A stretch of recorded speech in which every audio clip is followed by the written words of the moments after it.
वैसे तो श्री कृष्ण का पूरा जीवन एक प्रबंधन पुस्तक है जिसे सैकड़ों और हजारों बार सुना गया है। कुरुक्षेत्र में दो सेनाओं के बीच खड़े भारी तनाव के समय श्री कृष्ण ने अर्जुन को जो ज्ञान दिया वो दुनिया का सबसे अच्छा ज्ञान है। गीता का जन्म दो सेनाओं के बीच युद्ध के मैदान में हुआ था।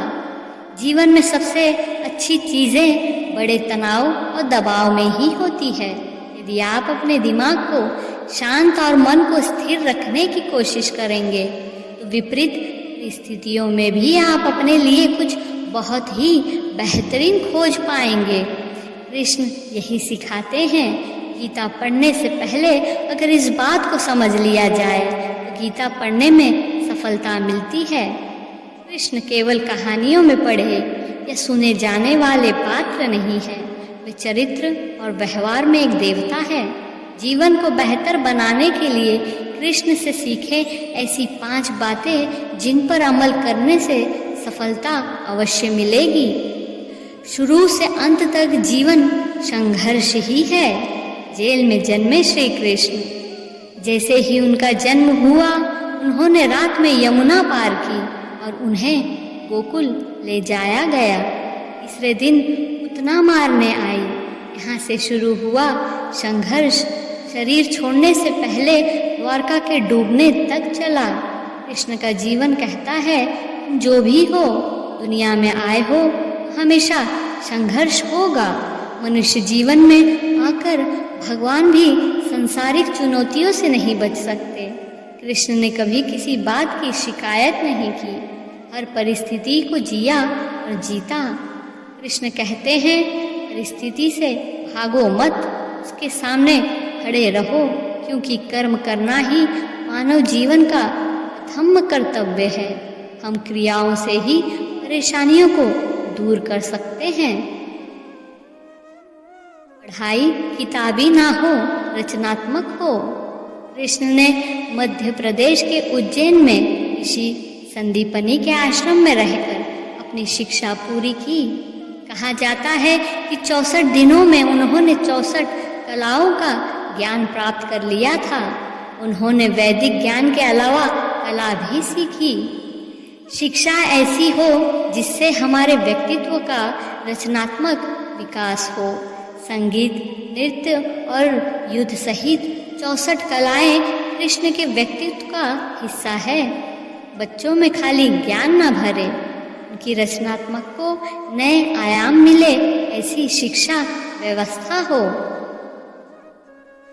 रिश्तों से ही जीवन है, बिना रिश्तों के कुछ नहीं। कृष्ण ने जीवन भर उन लोगों का साथ कभी नहीं छोड़ा जिन्हें वे अपना मानते थे। महाभारत में कहा गया है कि वह अपनी युवावस्था में अर्जुन से मिले थे, लेकिन अर्जुन का साथ उनका रिश्ता हमेशा मन का था। सुदामा या उद्धव, कृष्ण ने जिसे अपना मान लिया उसका साथ जीवन भर दिया।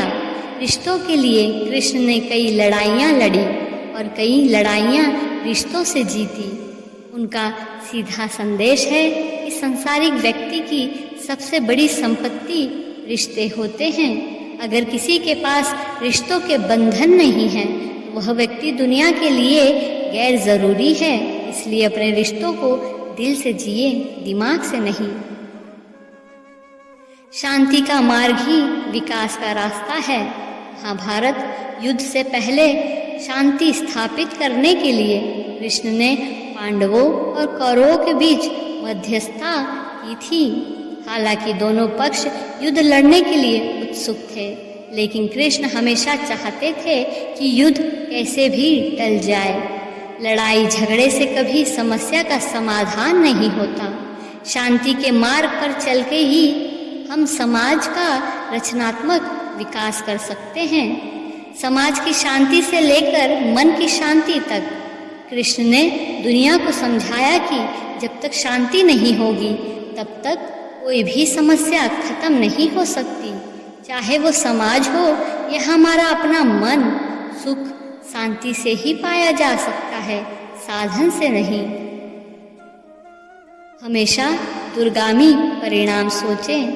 महाभारत में जुए की घटना के बाद पांडव वनवास में चले गए थे, कृष्ण ने अर्जुन को समझाया कि यह भविष्य की तैयारी का समय है। महादेव शिव, देवराज इंद्र और माँ दुर्गा की तपस्या करने को कहा। कृष्ण जानते थे कि दुर्योधन को कितना भी समझाया जाए, वो पांडवों को अपना राज्य कभी नहीं लौटाएगा। तब शक्ति और सामर्थ्य की आवश्यकता होगी। यह भी जानते थे कि कर्ण का कुंडल कवच पांडवों की जीत में आड़े आएगा। हर चीज पर उनकी बहुत दूरगामी विचार थे। जल्दबाजी में कोई फैसला नहीं लिया गया। आने वाली पीढ़ियों के लिए सब कुछ सोचा गया। यही सोच ही का निर्माण करती है।